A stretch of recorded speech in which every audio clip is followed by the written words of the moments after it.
everybody. Welcome to the Buckeye Weekly Podcast. I am Tony Gerdeman, here as always with Tom Orr. Tom, how's it going? Well, Tony, I was giving you grief last week on the message board at BuckeyeHuddle.com about our Black Stripe draft and how that had been going.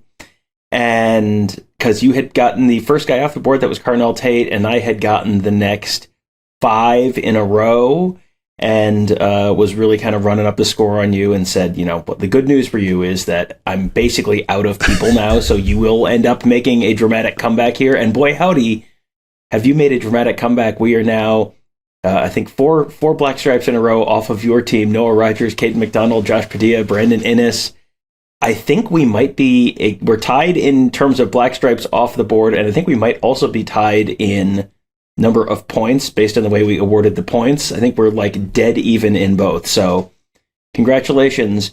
Inertia has caught up with me enough that I have allowed you to tortoise and the hair me.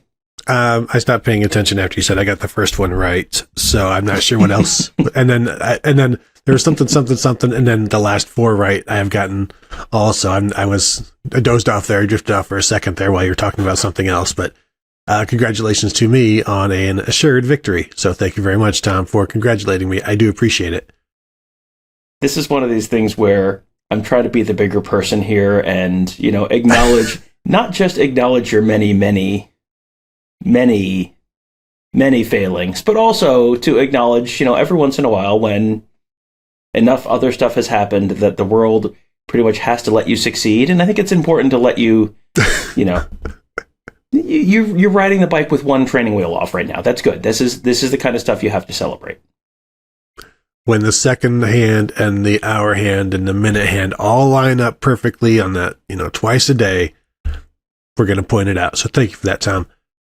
Tom, let us talk about this Ohio State football situation. There's some competitions going on, most especially at quarterback, where I thought Ryan Day was finally going to announce a quarterback on Monday, because the week before he said, you know, well, I probably could have, you know, like he was asked on the preceding Monday, if you needed to announce a starter on Wednesday, could you? And he's like, yeah, probably. You know, he was hemming and hawing, but yeah, probably.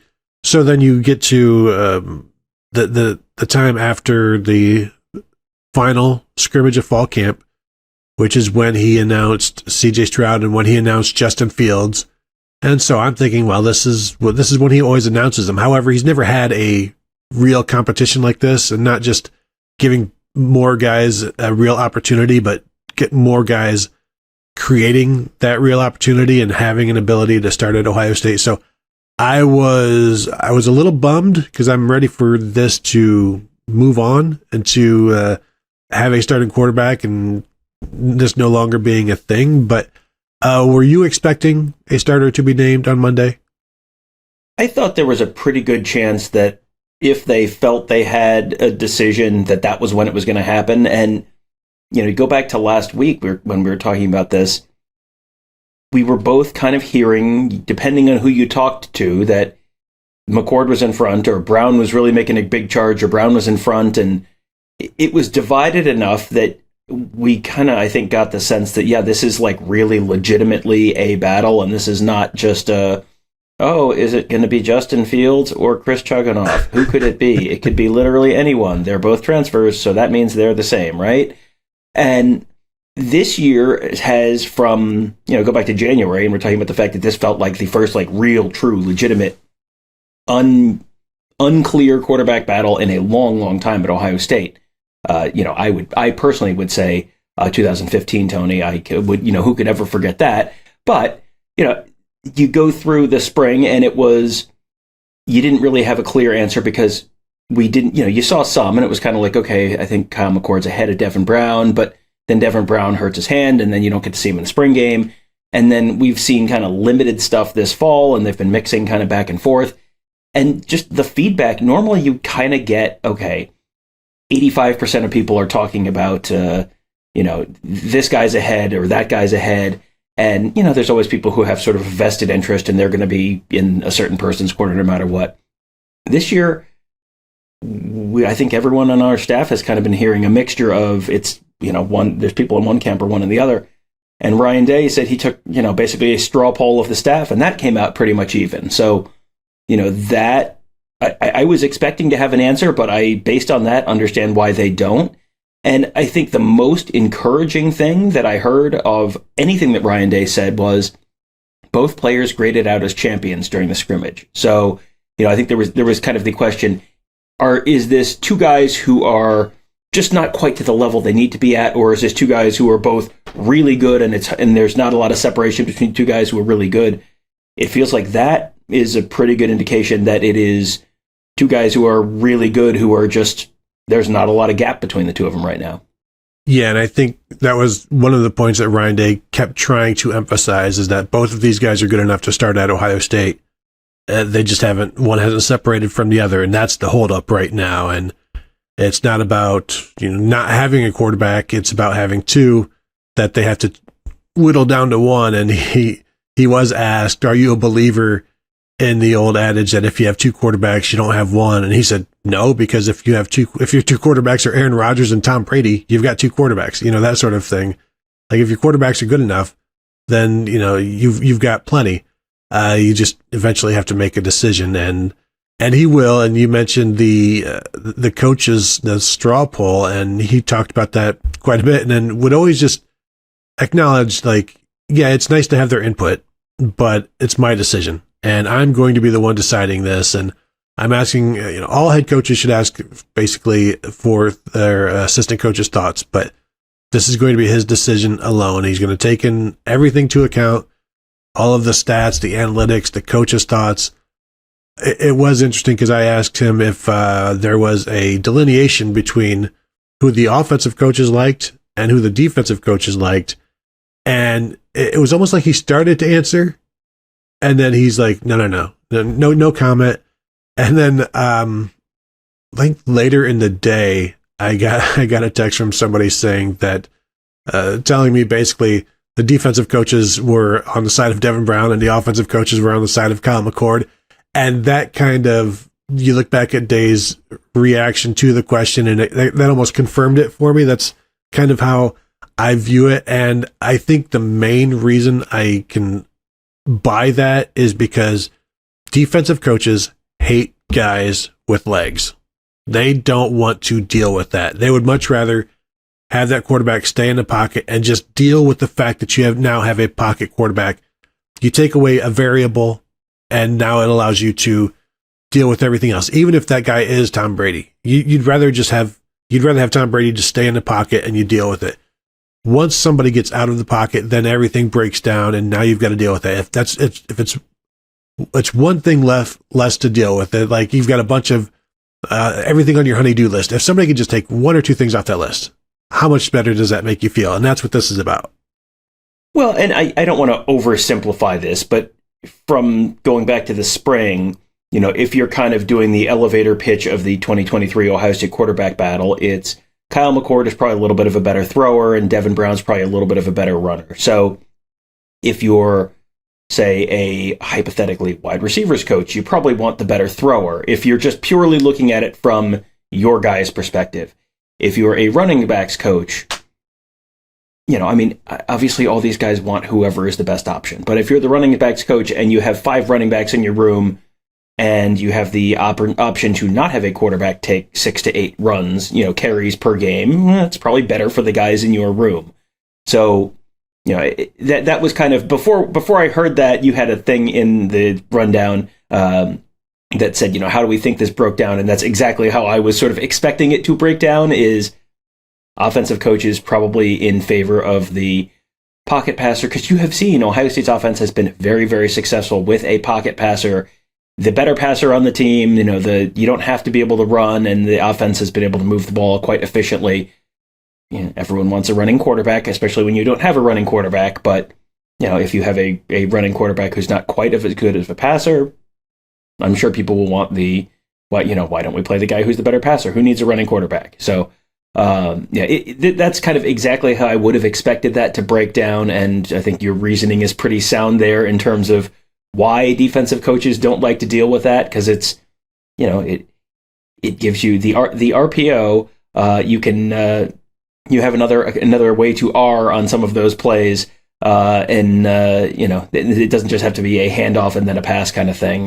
You can, you're getting, how often have you seen Ohio State defensive ends chasing a quarterback around in the pocket who's just either buying time or picking up a 3rd and 6 over the last few years, and how frustrating that is to you as a fan? It is even more frustrating to the coaches and to the players on the field. So yeah, I think that makes a lot of sense in terms of how that how that broke down along the sides of the ball.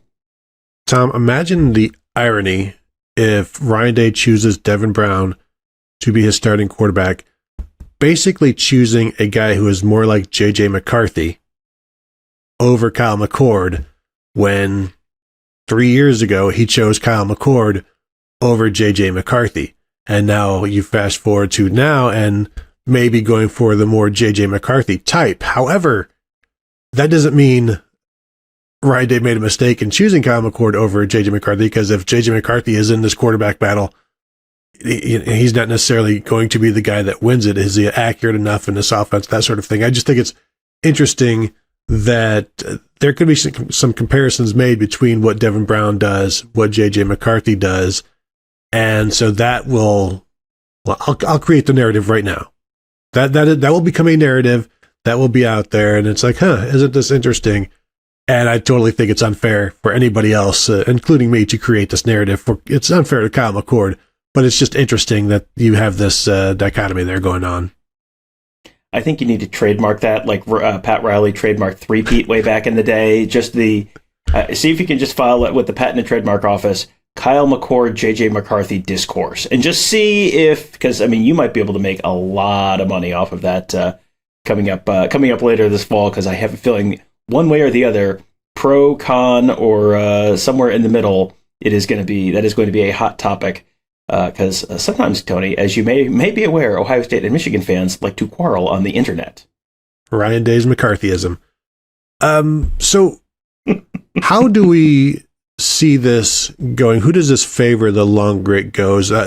Joshua Perry unwittingly created a stir a few days ago when he said his opinion was the longer this goes on, it would seem to favor the younger guy, which makes sense. And of course, then that gets picked up by national aggregators and creates another stir that, it looks like it's Devin Brown. And he had to come out and clarify. Like, I'm just making a common sense statement that seems like the longer this goes on, the longer that the veteran, the junior with 1 career start and 12 career games played and 58 career passes, the longer that he doesn't separate himself, that would make sense that the younger guy is picking up steam. And we'll talk about that in other positions later in the show. But that makes sense that the longer this goes, it feels like this could be Devin Brown's job, but also this is more opportunity for Devin Brown to not make the simple plays that Ryan Day and the offensive staff want. They just move the ball, just get the chains, keep chains going, get the ball to your receivers.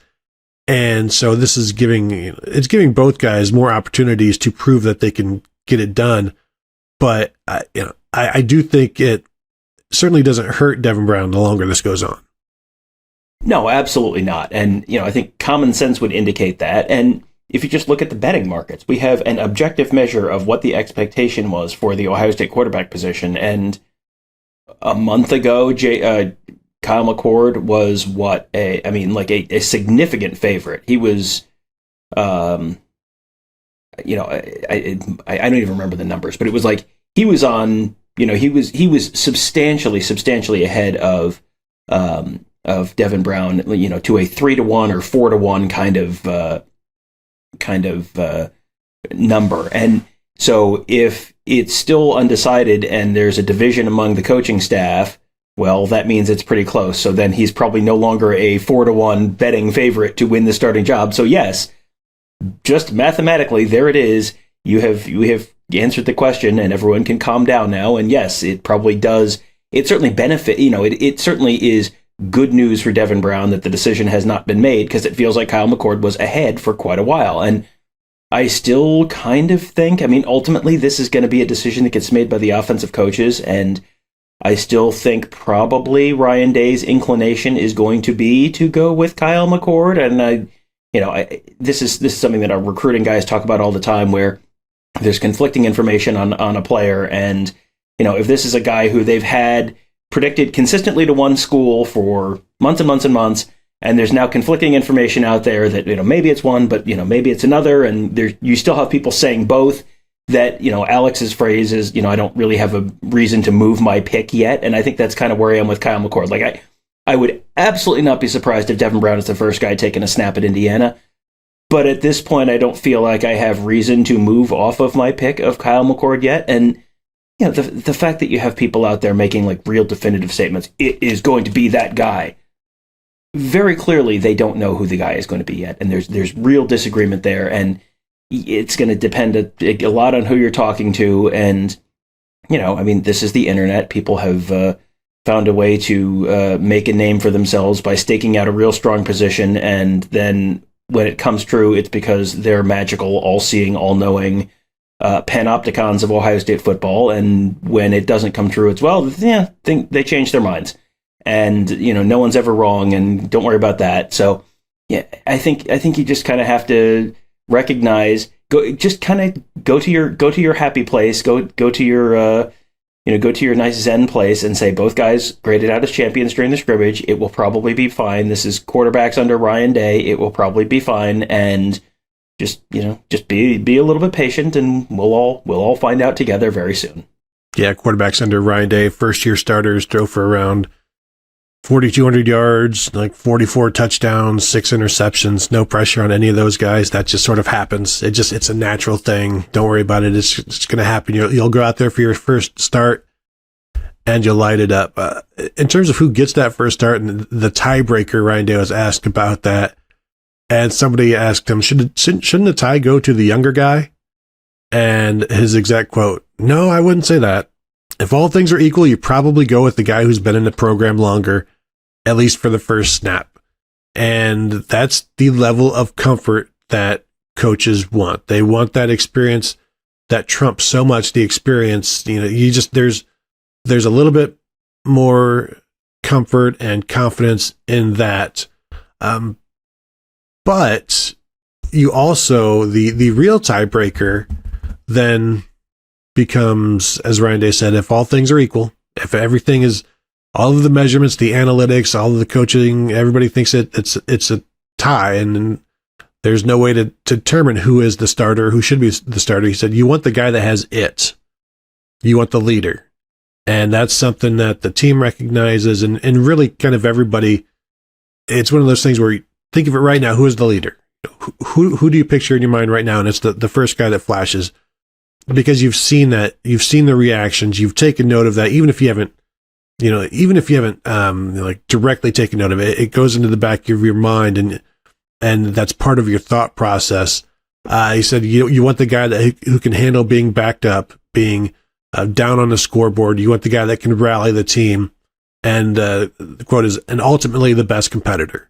So all of this stuff, all of these stats and analytics, and you measuring the completion percentage in practice, the number of times you've graded out a champion or whatever, and then that's all well and good, and it matters a ton, but it's also who punches it in the red zone, who doesn't flinch, who keeps going, and who brings the rest of the team with them. And that's, at this point, do they have two of those guys right now? Perhaps. I know we've seen Kyle McCord in the spring get really animated, but he's more of the quiet guy. Devin Brown is kind of more of the, not quirky, but just a little more animated. But Kyle McCord is doing plenty of that as well. So they both know that. And shoot, when we talked to them, the first availability right before fall camp, they both said the thing that they improved on most was being a leader and their leadership and taking it seriously, because that's what's going to win it. Yeah, that is the role of a quarterback. And, neither of them are team captains. They named team captains over the weekend. And, unsurprisingly, they didn't name one of the quarterbacks the captain because they don't know who the quarterback's going to be. If they had if one of the quarterbacks had been named a starter, I'm guessing that person would be a team captain, but they're not there yet. And, Ryan Day, in addition to all the stuff you talked about, Ryan Day talked about, hey, there were 2-minute drills, and, Kyle led the team down the field and scored a touchdown or two in the 2-minute drills. during the scrimmage on Saturday. So they're trying to put them in as many different positions and, spots as they can, difficult spots where, hey, they're like you said, they're backed up way down in their own end, and you got to go, you're going out of the shadow of your own goalposts, and then, okay, now we're doing red zone drills. Okay, now we're doing 2-minute drills. You're just trying to put these guys in as many positions as you can and see how they respond. And that, again, is all well and good. But, Tony, how many times have we heard coaches say, but you never really know until it's a game, because you can simulate stuff as much as you can during fall camp, but it's never quite the same as a game. Which then, Tony, brings the question, okay, if you don't really know until it's a game, what are the odds that both starting quarterbacks take meaningful snaps, not just, this guy is number one, and then this guy comes in when it's 38-3. What are the odds that both quarterbacks take meaningful snaps, like first half snaps, at Indiana? Because I think if you had asked me that 2 months ago, I would have said under 25%, and now I'm thinking 75% maybe that you're going to see both quarterbacks in the first half, because you want to give guys a chance to show you. But then on the other side of the coin, you don't want to get into a situation where guys are just constantly looking over their shoulders. So, Ryan Day, I think, would have preferred that this was settled and there was a clear-cut winner, and it was because this guy was graded out as a 99 in Madden, and this other guy graded out as a 95, and boy, they're both really good. But it sounds like you've got two guys who are both right about the same level, and so I get the sense you're going to see that at least for a little bit. Yeah, and we will continue to talk about this down the road in terms of playing two quarterbacks. But, you're on the road in the Big Ten, and that's a serious thing to start the season. So if your plan was, you almost have to set the plan like, okay, this quarterback gets the first two series, this quarterback will get the third, just so that if it's nothing after a quarter, or you're even trailing, and now Kyle McCord or Devin Brown is coming in. It's not like that guy has been benched. Like, they have to all know what is going to happen so that they can just be prepared for the emotional effect of it. Like, you've just gone 3 and out twice. Say Devin Brown starts, he goes 3 and out twice. Now it's time for Kyle McCord, and everybody sees this. Oh, finally, about time we got Kyle McCord out there. It's like, well, this was always the plan. And then Devin Brown, you'll be back out there and to start a third or whatever.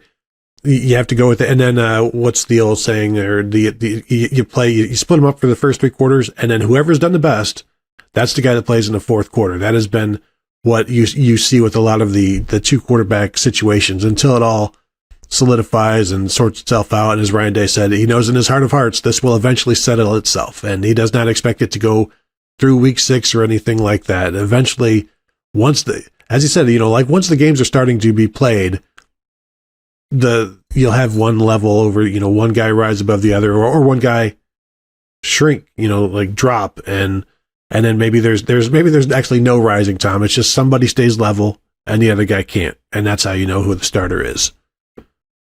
Well, they have the option to take a couple weeks and figure it out. I mean, you've got at Indiana, and yeah, it's a Big Ten road game, but this is me gesturing vaguely to the entire football history of the Indiana Hoosiers outside of like 1987 and 88 and 2020 and end of list. So, 1967, I think they were pretty good too. But, it's like, okay, 4 years out of the last 100, you had to be worried about Indiana football, and every other year, like, yeah, okay.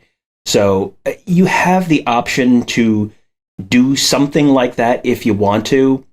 Next week is a home game against Youngstown State. You could do. You want to let the two of them just thumb wrestle on the sideline and have Lincoln Keenholz start that game. You can do that. That's fine.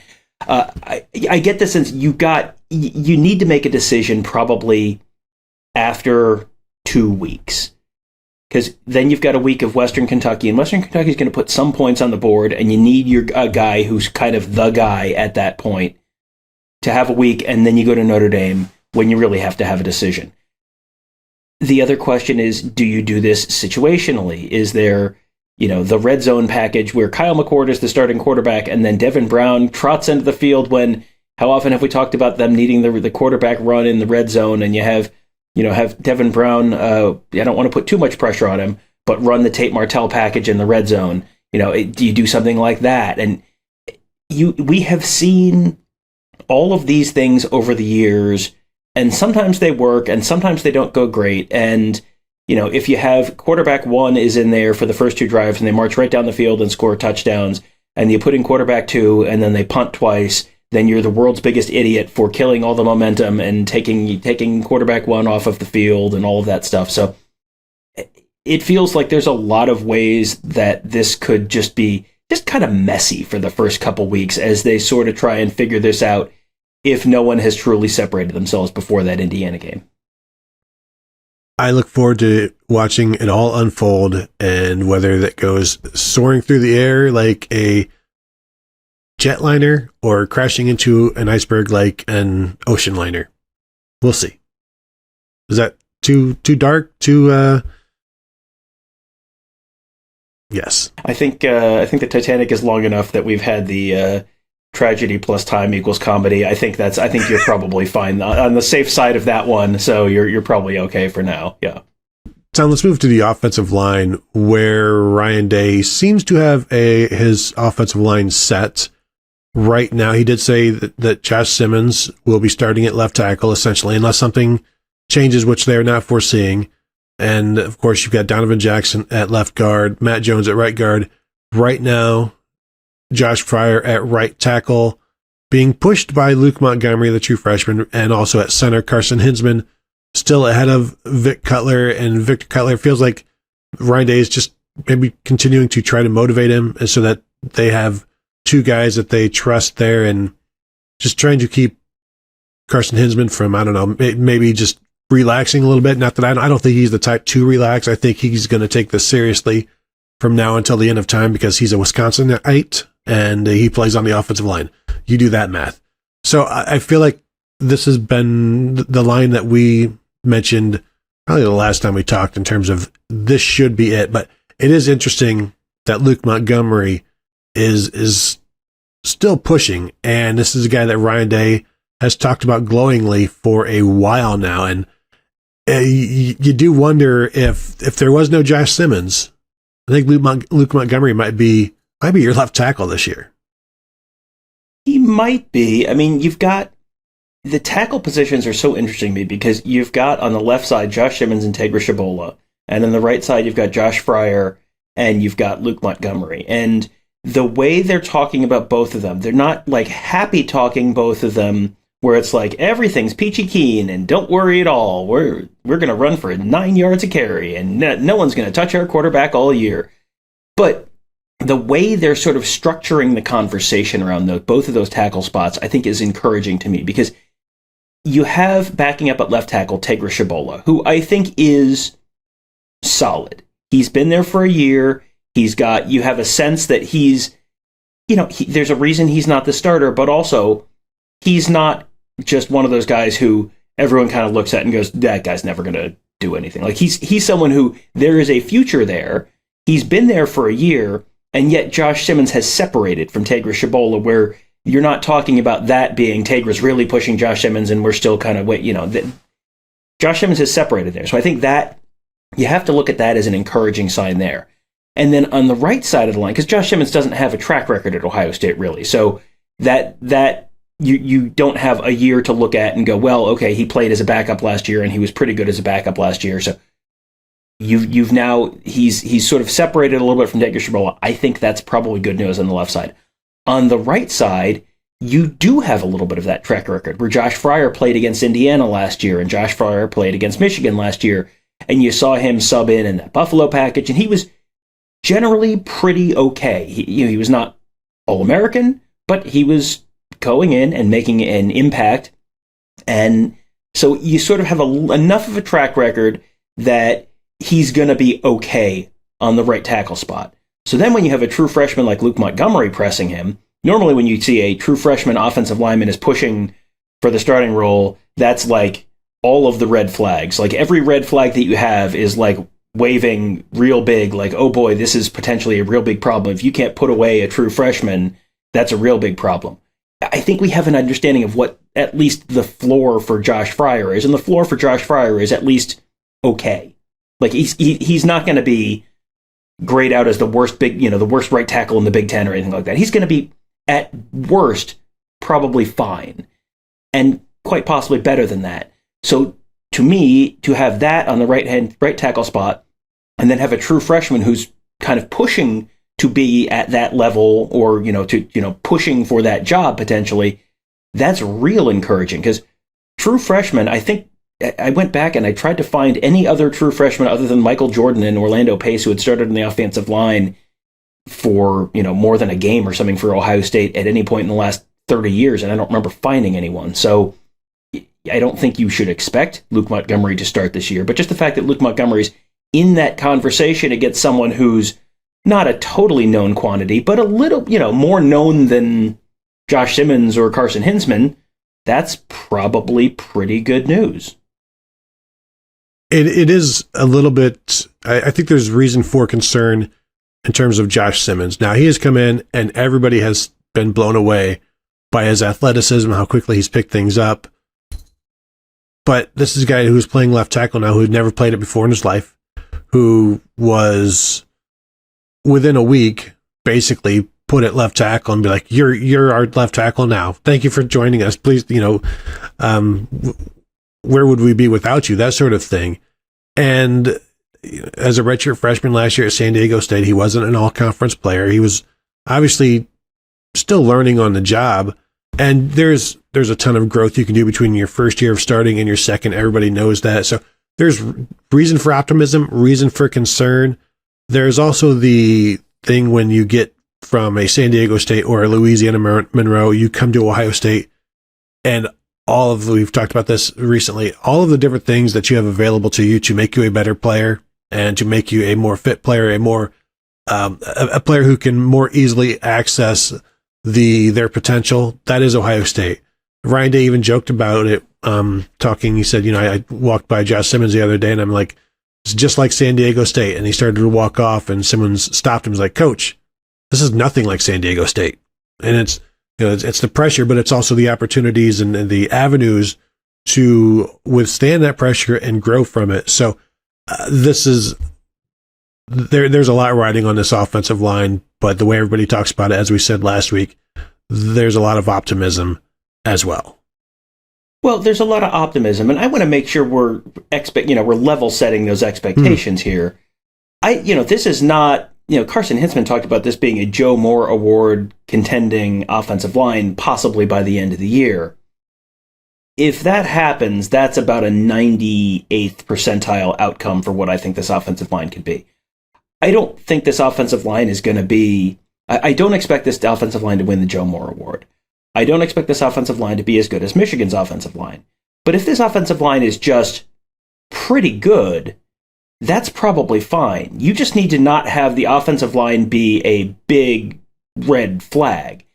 And I think the floor for the offensive line has kind of consistently crept up during the course of fall camp, where at the beginning of fall camp, I think this could be a disaster was still on the table.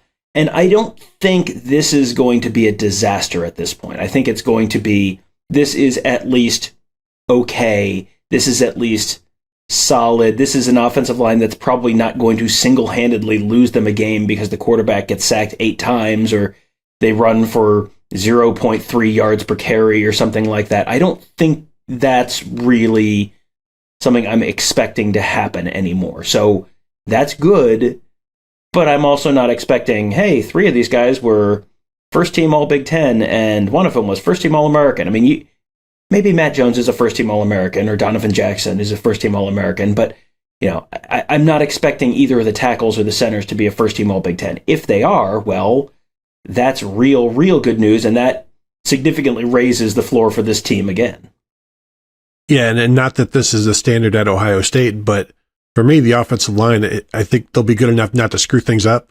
So it's like, you know what, just stay out of the way, sort of. Except for, the job of the offensive line, of course, is to get in the way and stay in the way. Defensively, Tom, Jim Knowles, I thought was the self-reflection that he talked about doing when we spoke with him on Monday, how you go back and you look and do I need to be this aggressive? And he comes to the realization that I don't. basically like you can be a leopard who changes his spots, that sort of thing. And you don't want to become so egotistical that you can't change. And so I thought it was interesting that he mentioned, implementing more defenses where the safeties will keep stuff in front of them, not putting themselves in danger all the time. And I wrote about it a little bit on Monday that when you're at Oklahoma State, you have to scheme danger. Basically, you have to scheme chaos. You have to find ways to make plays. At Ohio State, you don't have to scheme these crazy things up as much. You can just let the defensive line hopefully get the work done, or maybe obviously you're still going to bring some blitzes and do some things, but you don't have to do so many things. You don't need to have as many bells and whistles. A couple of bells and whistles will get the job done. So I think it's a very mature thing for a veteran coach to be able to be like, you know what, I'm going to change a few things that I do, and because I recognize we didn't need to be as aggressive as we were last year, and we've talked about that in the past time. And I think one other thing with Knowles is we may have mentioned this as well in a previous show, we have not heard him say anything about baking in big plays at all in summer.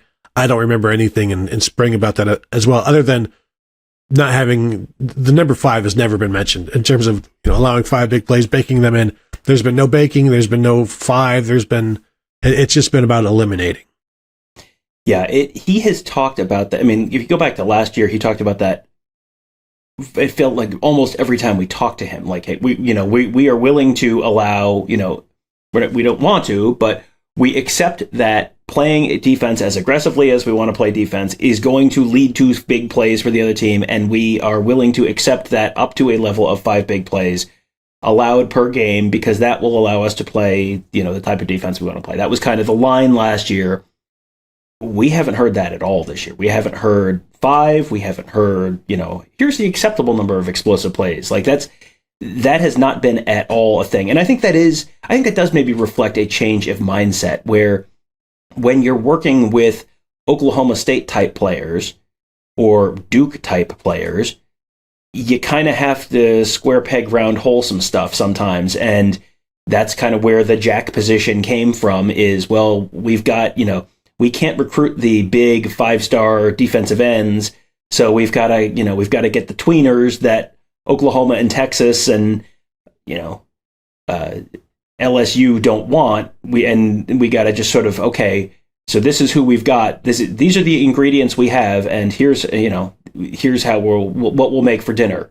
Here's what we'll bake for dinner. In fact, I always remember the old Bill Parcells. If you want me to make dinner, you got to let me go shop for the groceries.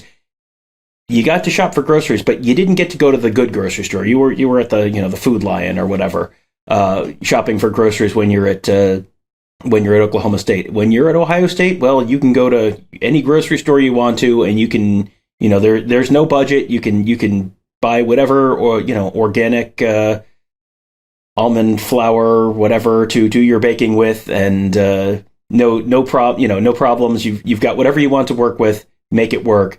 And so that's a little bit of an adjustment, I think. And I think he maybe has learned from last season, okay, you don't have to be, I don't want to say cute, but you don't have to get cute. You can just take the guys who are bigger and stronger and faster than the guys across the field from them and just let them do their thing and be big and strong and fast. And you don't have to be too, you don't have to go too outside the box with stuff. And we'll see how that translates this year, and I'm sure the first time that they get dink and dunked down the field for a 10-play, 70-yard touchdown drive, everyone's going to say, where's the aggression? And, anyway, so yes, I'm sure you too, Tony, have been on the internet during an Ohio State football game. In fact, I have many of them. The safety situation, Tom, is about the only thing that is not set defensively, and 2 of the 3 safeties are. Jim Knowles was asked about those safeties, and he said Sonny is definitely a starter. He's the starting nickel. Lathan Ransom is definitely a starter. He's the starting strong safety. The Bandit, the boundary side safety, which leaves the free safety, the adjuster, the field safety still open and up for grabs right now between Jihad Carter, Josh Proctor, and true freshman Malik Hartford. Now, when we have seen them, it was Jihad Carter with the ones, and that was the first day, and then the 8th day of fall camp. But we've also seen, as Noel said, Jihad Carter's been a little bit banged up. When we were there for the second practice that we were allowed to watch, which I believe was practice number 8, at that point, Malik Hartford was with the 2s and Josh Proctor was with the 3s, which was pretty surprising to me. But now you've got these 3 guys competing. And as far as I know, Jihad Carter still has his black stripe, which to me is a bit of a concern. It's maybe not a concern. It's noteworthy that he still has his black stripe. And nothing I've seen that it's, because even when I talk about it and I was writing about it, I'm like, is this still true? And you go back and you're looking for all the black stripe searches and you look for it through the photos. Tom, if you can look through your photos right now of Jihad Carter and perhaps find some black stripe to confirm that. But from what I can see, what I can tell is there's been no release that he has lost his black stripe, which is a situation where he was injured for the second half of spring, been a little bit banged up in fall camp, but still running with the 1s. So there's something they like, but something that they not enough. I don't know. It's a little bizarre to be the de facto number 1 and still have the black stripe for as long as he does. But we keep hearing more and more about Malik Hartford, and this is a guy who lost his black stripe pretty early on, as predicted by whomever. And so, I'm wondering if the guy who starts the first game of the season is going to be different than the guy who starts the 7th game, than the guy who starts the 13th game, something like that. I think that's a real possibility. I didn't realize that Jihad Carter had not lost his black stripe yet. That just is one of those things that it's like the dog that didn't bark in the Hound of the Baskervilles. All these other transfers have lost him and he hasn't. Do you remember anyone ever starting with a black stripe still on? I don't know that I can think of one offhand. Max Ray. Okay. But in terms of day one, no. That was the Michigan State game in 2020 when virtually everyone had COVID and they were just kind of like, well, we have these 17 guys and we're going to play come hell or high water. And then they beat Michigan State by like 50 points. So maybe Larry Johnson needs to be the head coach. That seemed to work out well that one time. So I don't know. Someone doing more with less. I don't know. Yeah, it's I can't off the top of my head come up with this, other than the incredible Black Swan event of COVID and everyone has tested positive, and so you've got these. I don't remember what the number was that they went to Michigan State with that year, but it was like 50 or something like that. It was incredibly low, and so outside of that, it really doesn't happen.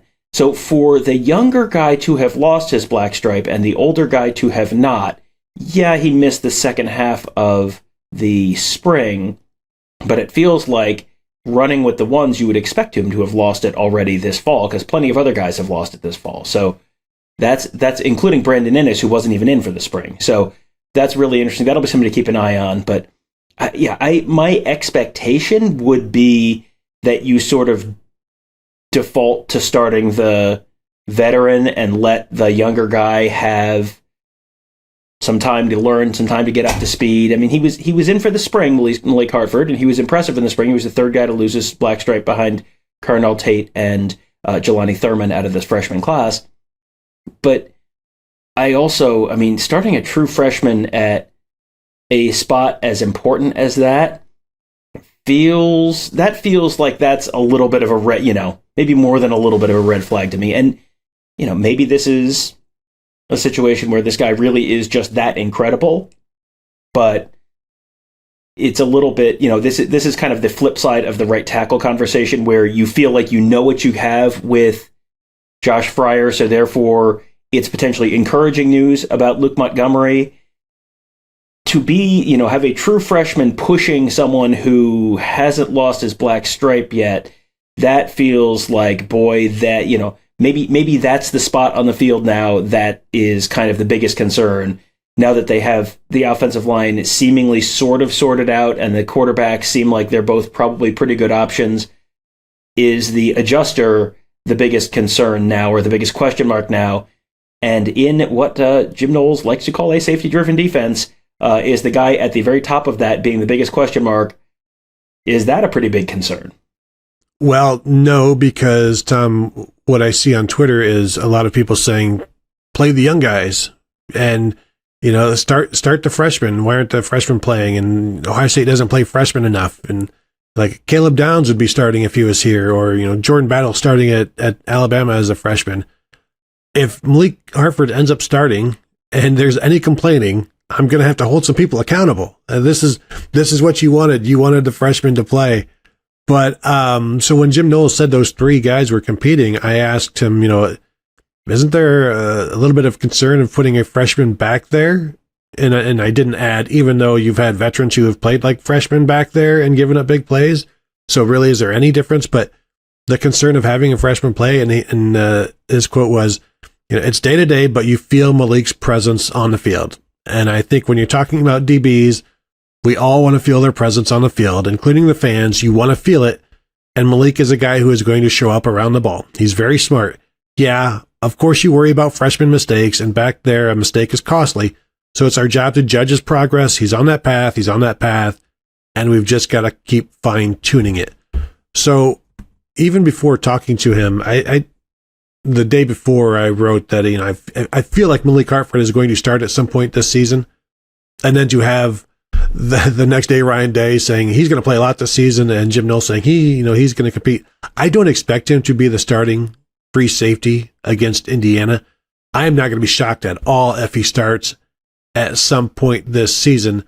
So, Tom, I will ask you, who is going to be the first freshman to start this year? Will there be a freshman that gets a start this year? Well, I think I guess Malik Hartford is probably the answer. I mean, this time last year, I would certainly not have said Jair Brown. And this time 2 years ago, I don't know that I would have said Denzel Burke necessarily. But, sometimes it's just injuries. And if an offensive tackle goes down, I think Tegra Shabola is probably still the third tackle, probably. And, you slide someone around if you need to, but, Luke Montgomery is a possibility. I think Malik Hartford is the answer, because if you're running two at that spot and you're at a point where they trust you enough that they're talking about you're going to play a lot this year, he's someone who I think there is a very clear path to a starting job for this year if Jahad Carter is just not quite what they need. I also think Malik Hartford playing at the adjuster spot would be maybe the more 2022 Jim Knowles mindset kind of thing, where it's probably a high upside, low downside kind of thing, where you're just sort of baking in the freshman mistakes, and you have to just assume, and that's no slight to Malik Hartford, you're literally a true freshman being put in a pretty high profile spot in this defense. No one should be expecting a true freshman to play perfect defense. And when you're in a spot like the adjuster at the very top of that defense, that's a spot where you make a mistake and it's 6 points. So I would expect Jahad Carter to probably be the guy to start the year. But at some point, as Malik Hartford builds those reps, gets a little more comfortable back there, they get more comfortable with him back there, I could absolutely see him winning that starting job at some point during the course of the season. Do you know who the last true freshman safety to start a game at Ohio State was? I am trying now to remember if Donnie Nicky was a true freshman or a redshirt freshman when he started in 1999. More recent than that. More recent than that, okay. Was it Mike Doss? It was Von Bell in the Orange Bowl. Oh, yeah, Von Bell in the Orange Bowl, the first game where Ohio State ever scored 35 points and didn't win the game. So there you go. Because they started a freshman safety. Well, and, it's not like they had, it's not like anyone else in that safety room at that point of the year was any great shakes either, but you are not going to get perfect lockdown coverage. You're probably going to get some wow positives and some wow negatives. That's just what putting a really talented true freshman back there is going to bring to you. And yeah, other teams have started, true freshman safeties or true freshman corners in the past.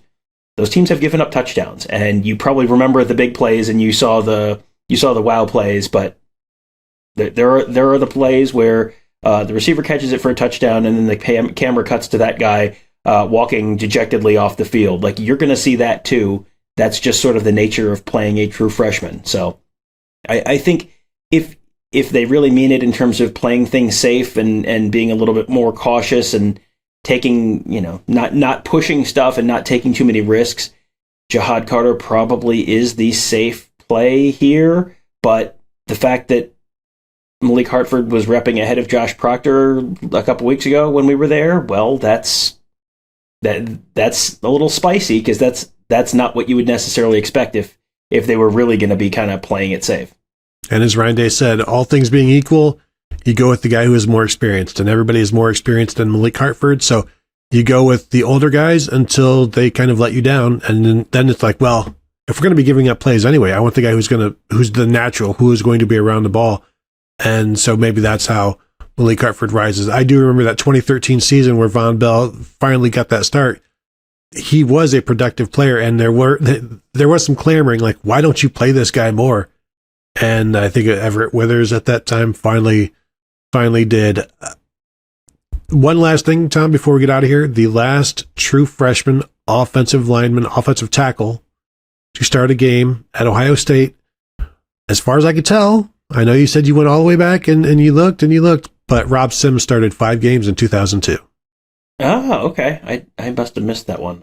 Or didn't remember he was a true freshman that year. So, yeah, it does not happen very often. Mm-hmm. And 2002 college football is also a very different game than 2023 college football, especially when it comes to the Ohio State offense. So, the responsibilities and the pressures being put on an offensive tackle in 2002 a little different than those in this current Ohio State offense. Yeah, that 2002 offensive line also, you had a sixth man in Nick Mangold, a true freshman, and a sixth man and a walk-on left guard, Mike Stafford, who was one of the more valuable members of the offensive line until he was hurt. So it just gives you an idea of that offensive line. But Tom, I think we've done it all here. Anything else before we go? No, I think we're starting to get into season mode. We talked about this being like 30, 35 minutes before we hit record, and here we are 52 or so minutes in, and so good news, the season's here. We're going to be talking even more football than normal. Hooray. Hooray indeed. So thank you all for tuning in. As always, we are at BuckeyeHuddle.com.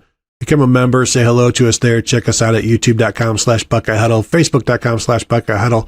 Also check out our new Buckeye Huddle venture, our new venture, SaturdayGlory.com, covering the nation of college football. Now is a good time to take a look at that. We've got plenty of stuff coming there as well. So thank you all for tuning in, and we'll talk to you guys later.